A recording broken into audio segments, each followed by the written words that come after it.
Hello, welcome to how to browse the YouTube channel. In this video I'll show you how you can find Andrew Tate channel or how you can view his content after he was banned. So basically he created a channel on rumble.com, and if you want to see his content, to watch his content, simply go to rumble.com and here in the search bar search Andrew Tate, and here you'll see his channel.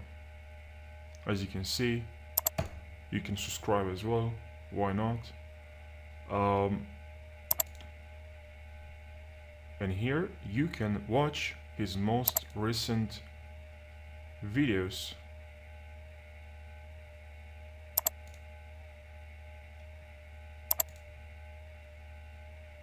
This is his most recent video, and you can watch it, tap on it, and here play the video.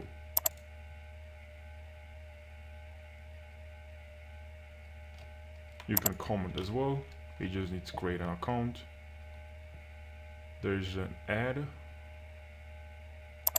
Close the ad, and yeah, you can watch the video. So that's how you do it. See you in the next video.